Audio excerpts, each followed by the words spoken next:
Selamat pagi, salam sejahtera bagi kita semua. Dengan saya selamat ya kewirausahaan agribisnis atau agropreneurship.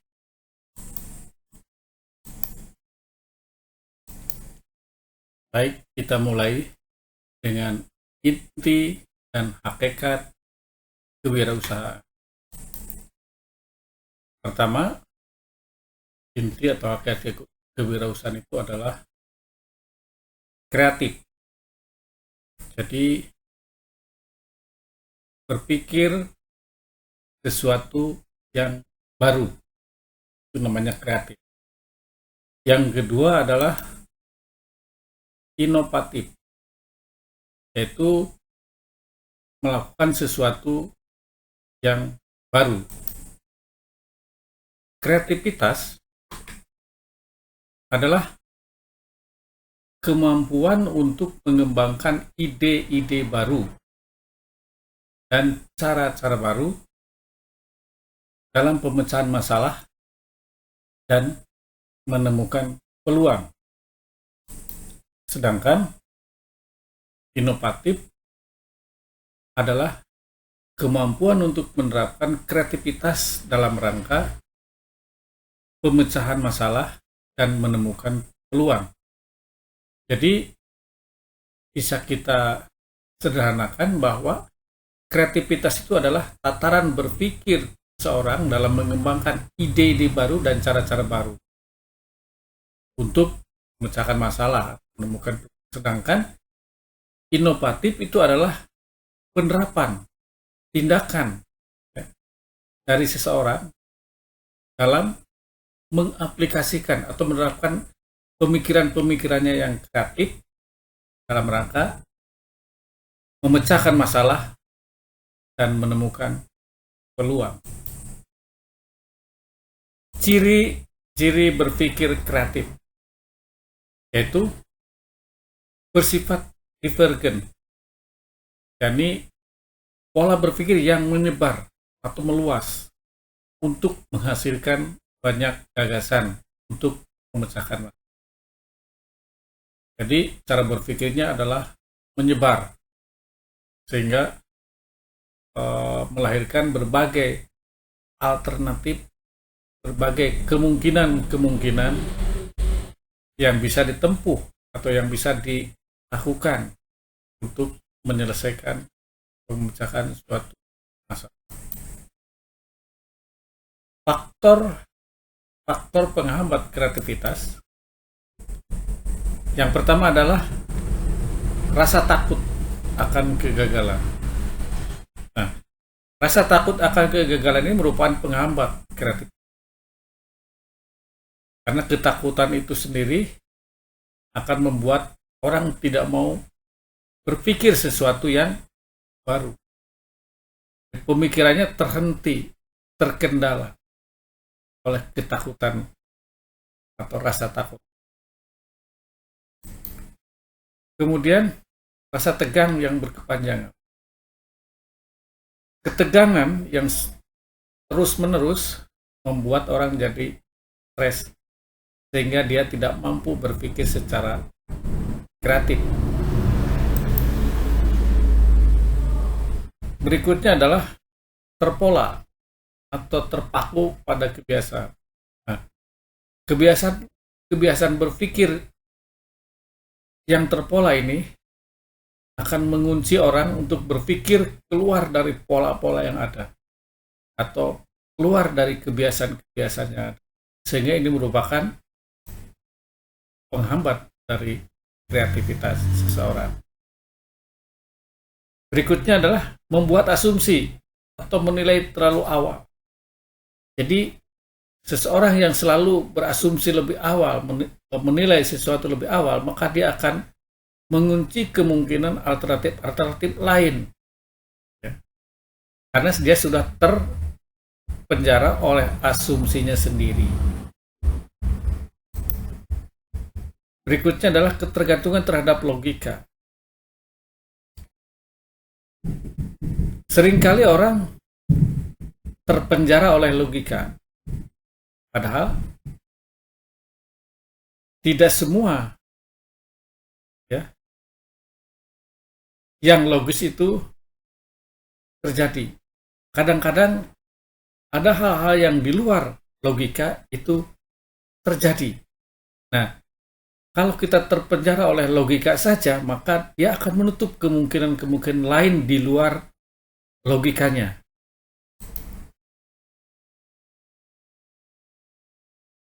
Percaya bahwa dirinya tidak kreatif, itu juga merupakan sebuah penghakiman terhadap diri sendiri. Bahwa dirinya tidak kreatif, tidak mungkin, tidak bisa, dan sebagainya. Sifat-sifat diri tidak kreatif ini, yang diyakininya, ini akan menghambat berkembangnya kreativitas seseorang. Dia tidak mungkin mencari, melahirkan, menelurkan alternatif kemungkinan pemikirannya, karena dia tidak yakin bahwa dirinya tidak mampu berpikir seperti itu. Berikutnya adalah kebutuhan akan menjawab sekarang. Jadi tekanan terhadap jawaban yang mendesak ini membuat orang jadi stres, sehingga dia tidak bisa berpikir panjang, tidak bisa berpikir luas, tidak bisa berpikir yang menyebar. Sehingga alternatif dari pemikirannya terpenjara juga. Dibanjiri oleh masalah. Begitu juga orang yang dibanjiri oleh masalah, dia akan mengalami ketegangan, dia akan mulai stres. Sehingga ini juga menghambat pemikiran seseorang untuk kreatif. Yang berikutnya adalah tidak ada masalah. Tidak ada masalah itu juga masalah. Ya. Kenapa? Karena seringkali masalah ini menekan seseorang untuk mencari alternatif pemecahannya. Artinya, masalah itu juga membuat orang lain cerdas untuk mencari alternatif jalan keluar dari masalah yang dihadapi. Nah, kalau orang tidak pernah menghadapi masalah, maka dia tidak biasa berpikir kreatif. Sehingga itu juga merupakan penghambat kreativitas seseorang.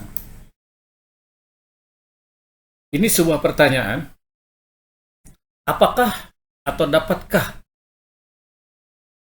kreativitas seseorang itu ditingkatkan?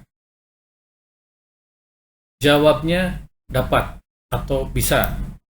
Dengan catatan, yang pertama, catatannya adalah no judgment. Artinya jangan menghakimi. Ya. Jangan menghakimi diri sendiri. Misalnya menganggap dirinya tidak kreatif, itu berarti penghakiman terhadap diri sendiri. Ketika terjadi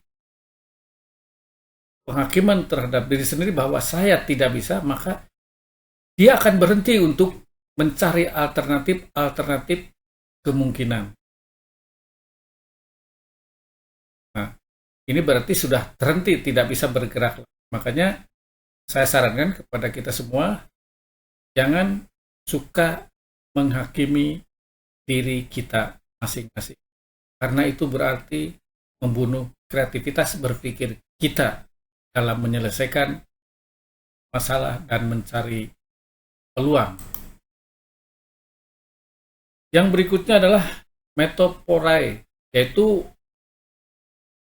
menggabung-gabungkan ide yang telah ada atau menerapkan penangkapan antara objek dan kondisi yang berbeda. Jadi coba menggabung-gabungkan ide yang ada, sehingga dari penggabungan atau kombinasi tersebut melahirkan suatu pola atau ide baru.